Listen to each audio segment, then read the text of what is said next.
ಯಾವಾಗ ಖುಷಿ ಒಳಗಿರುವಂತ ಮಡಿವಾಳಪ್ಪ ಕೆಲವೊಂದಿಷ್ಟು ಕುಡುಕರನ್ನ ನೋಡ್ತಾನಂತ. ಕುಡುಕರನ್ನ ಯಾರಿಗಂತಾರ್ರಿ ಕುಡುಕರು ಅಂತ? ಮನಿಗೆ ವಜ್ಜಾಗಿರ್ತಾನ ನೋಡ್ರಿ.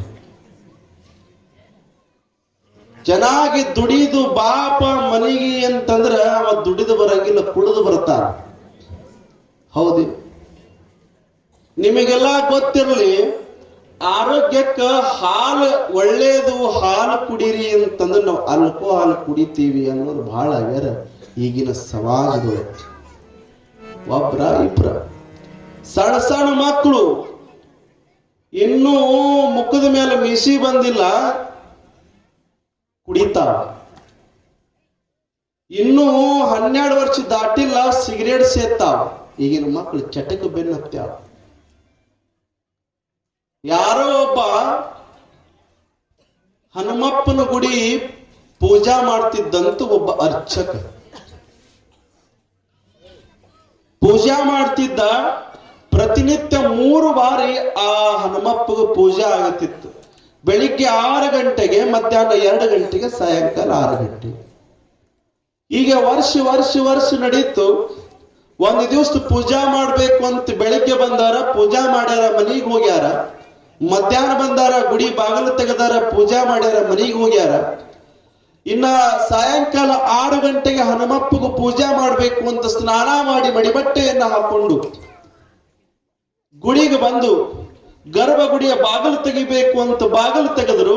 ಆ ಹನುಮಪ್ಪನ ಗುಡಿ ಒಳಗೆ ಹಂದಿ ಮಲ್ಕೊಂಡಿತ್ತು ಅಂತ. ಏನ್ ಮಕ್ಕೊಂಡಿವ್ರಿ? ಹಂದಿ ಮಕ್ಕೊಂಡಿವ್.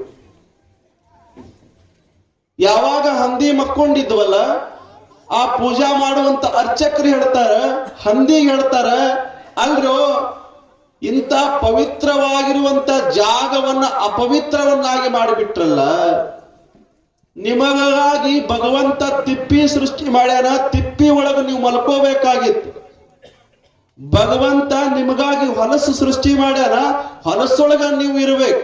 ಅದನ್ನು ಬಿಟ್ಟು ಇಂಥ ಪವಿತ್ರವಾಗಿರುವಂತ ಜಾಗದ ಒಳಗೆ ಬಂದು ನೀವು ಮಕ್ಕೊಂಡಿರಲ್ಲ, ನಿಮಗೆ ಏನ್ ಹೇಳ್ಬೇಕು ಮಾರಾಯ ಅಂತ ಹಂದಿಗಳಿಗೆ ಪೂಜಾ ಮಾಡುವಂತ ಸ್ವಾಮಿಗಳಂದ್ರ ಹಂದಿಗಳಂದುವಂತ. ಏ ಸ್ವಾಮಿ, ನೀ ಹೇಳೋದು ಬರೋಬ್ಬರಿ ಅದ. ನಮಗಾಗಿ ಭಗವಂತ ಹೊಲಸು ಸೃಷ್ಟಿ ಮಾಡ್ಯಾನ, ಹೊಲಸೊಳಗ ನಾವಿರೋದು. ಭಗವಂತ ನಮಗಾಗಿ ತಿಪ್ಪಿ ಸೃಷ್ಟಿ ಮಾಡ್ಯಾನ, ತಿಪ್ಪಿ ಒಳಗ ನಾವಿರೋದು. ಆದ್ರೆ ಏನ್ ಮಾಡೋದು? ನಿಮ್ಮ ಮಣಿ ಬರಕ್ಕ ಸಾಯಂಕಾಲ 6 ಆಯ್ತು ಅಂದ್ರ ನಮ್ಮ ಜಾಗ ನೀವ್ ಹಿಡ್ಕೊಂಡಿರಿ, ಅದಕ್ಕೆ ನಿಮ್ಮ ಜಾಗ ನಾವ್ ಹಿಡ್ಕೊಂಡಿವಿ ಅಂತ ಹಂದಿ ಅಂತಂತ. ಅದು ಗೊತ್ತೈತ್ರಿ? ಮತ್ತ ನಮ್ಮ ಜಾಗ ನೀವ್ ಹಿಡ್ಕೊಂಡಾಗ ಮತ್ತ ನಿಮ್ಮ ಜಾಗ ನಾವ್ ಹಿಡ್ಕೊಳ್ಳೋದ್ರೊಳಗ ತಪ್ಪೇನದ ಅಂತ ಪೂಜಾರಿಗೆ ಬುದ್ಧಿ ಹೇಳ್ತಂತ ಹಂದಿ. 6 ಆಯ್ತು ಅಂದ್ರ ಶಿಸ್ತು ಹೊಡ್ಯಾದು. ಅವು ತಿಪ್ಪೆ ಮಕ್ಕೋತಾವ, ಅವ್ರ ಜಾಗ ಇವ್ ಬಿಡದಾವ. ಅವು ಒಂದು ಮತ್ತೆ ನಾವು ಮಕ್ಕಳ ಜಾಗ ಇವ್ ಬುಕ್ಕೊಳಗತ್ತಾವ ಕುಡುದು. ಮತ್ತೆ ನಾವು ಅವ್ರ ಜಾಗ ವಿಳಮಿ ಅಂತ ದೇವಸ್ಥಾನದ ಒಳಗೊಂಟಾವ ಹಂದಿ. ಹೌದಿಲ್ಲ?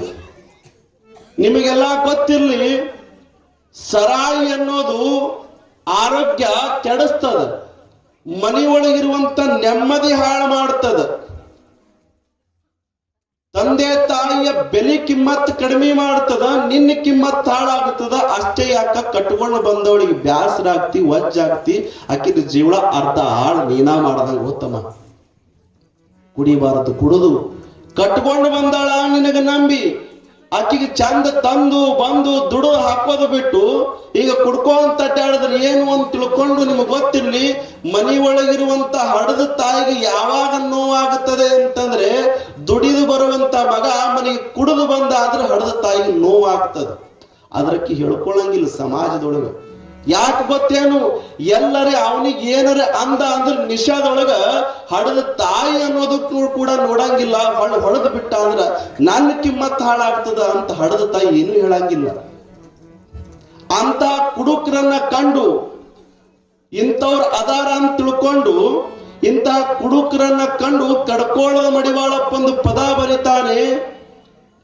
ತೊಗಲೋಳು ತೊಗಲಕ್ಕಿ ತಗಲಿ ಬಂದವರು ನೀವು, ತೊಗಲೋಳು ತೊಗಲಕ್ಕಿ ತಗುಲಿ ಬಂದವರು ನೀವು, ಎಲುವಿಲ್ಲದ ನಾಲಿಗೆಯಿಂದ ತಗಲ ತಾನವ ಕತ್ತರಿಸುವ ಅಲಗೆಂದು ಅಂತ ಬರಿತ. ಎಂತ ಮಾತು ಬರೀತಾನೆ.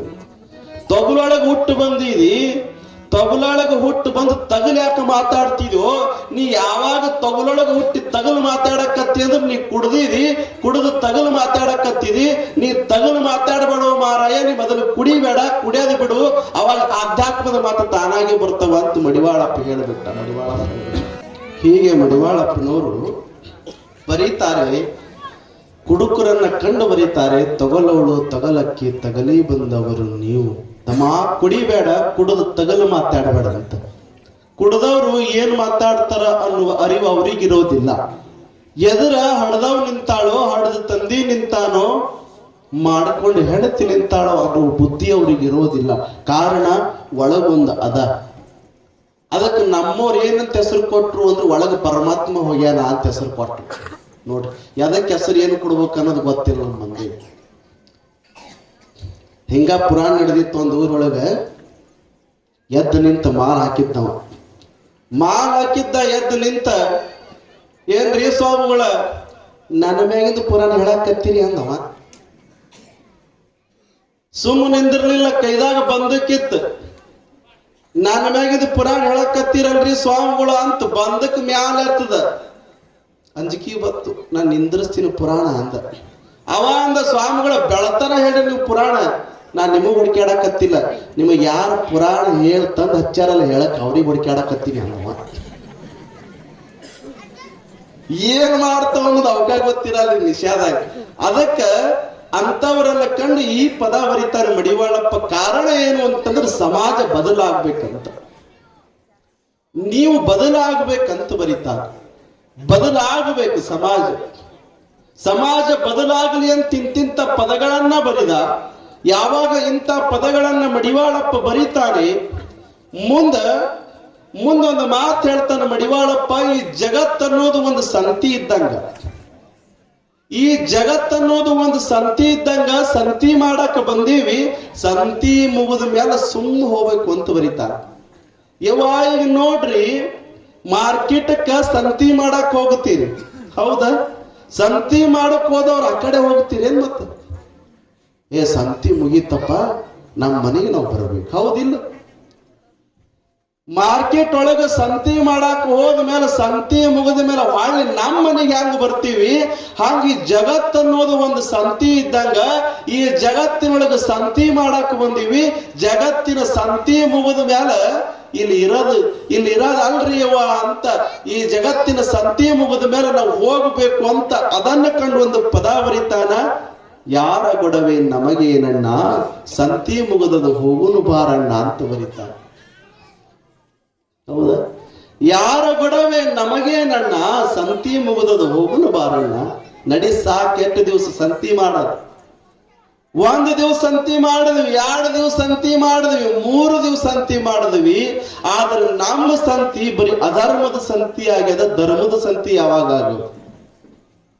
ಹೌದಿಲ್ರಿ? ಅಧರ್ಮದ ಸಂತಿ ಬಿಡೋದು, ಧರ್ಮದ ಸಂತಿ ಮಾಡೋದು. ಪಾಪದ ಸಂತಿ ಬಿಡೋದು, ಪುಣ್ಯದ ಸಂತಿ ಮಾಡೋದು.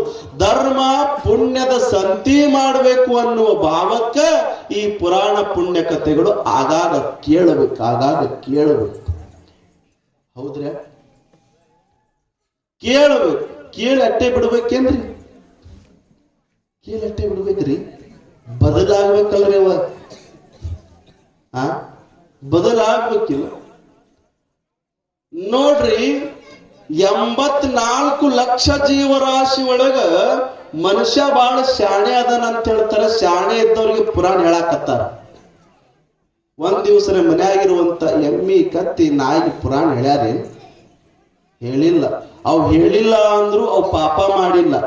ನೀವು ಕೇಳಿರಿ ಅಂದ್ರು ಪಾಪ ಮಾಡೋದು ಬಿಡಲ್ಲ. ನೀವಲ್ರಿ ನಮ್ಮ ಕಡೆ, ನೀವೆಲ್ಲ ಪುಣ್ಯವಂತರದಿರಿ, ನೀವೆಲ್ಲ ಪರಮಾನಂದೇಶ್ವರರ ಸೇವಾ ಮಾಡೋರು ನೀವೆಲ್ಲ.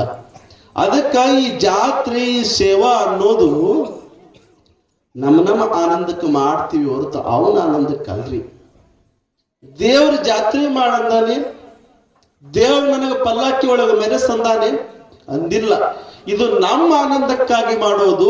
ಒಂದು ದೃಢವಾದ ಸನಾತನ ಹಿಂದೂ ಧರ್ಮದ ಪರಂಪರೆ ಒಳಗ ಒಂದು ನಂಬಿಕೆ ಏನಿತ್ತು ಅಂತಂದ್ರ, ಅವನಿಗೆ ಮೆರೆಸಿದ್ರ, ಅವನಿಗೆ ಪಲ್ಲಕ್ಕಿ ಒಳಗ ಮೆರೆಸಿದ್ರ ನಮ್ಮ ಬದುಕಿನ ಭಾರ ಅವ ಹೊತ್ತುಕೊಂತಾನ ಅನ್ನುವ ನಂಬಿಕೆ ಒಳಗ ನಾವು ಜಾತ್ರೆಗಳನ್ನ ಮಾಡುವುದು. ಅವನಿಗೆ ಊರ್ ತುಂಬಾ ಪಲ್ಲಕ್ಕಿ ಮೇಲೆ ಹೊತ್ತುಕೊಂಡು ನೀವು ಮೆರೆಸಿದ್ರಿ ಅಂತಂದ್ರ ನಿಮ್ಮ ಬದುಕಿನ ಭಾರ ಅವ ಹೊರತಾನ ಗುಡ್ಯಾಗ ಕುಂತ ಪರಮಾನಂದೇಶ್ವರ. ಅವ ಹೊರಬೇಕು ಅಂತಂದ್ರ ಅಣ್ಣನ ಬಳಗ ಪಲ್ಲಕ್ಕಿ ಹೊರಬೇಕು, ತಾಯಿಯ ಬಳಗ ಕುಂಭ ಹೊರಬೇಕು. ಯಾರು ಕುಂಭ ಹೊರತಾರ ಅವ್ರ ಬದುಕಿನ ಭಾರ ಪರಮಾನಂದೇಶ್ವರ ಹೊತ್ತುಕೊಂತಾರ. ಮತ್ತು ಹೊರಲಾರ್ದವ್ರದ್ರಿ, ಹೊರಲಾರ್ದವ್ರ ಮನ್ಯಾಗ ಗಂಡ ಇರ್ತಾನ, ಅವ ಹೊತ್ತುಕೊಂತಾನ.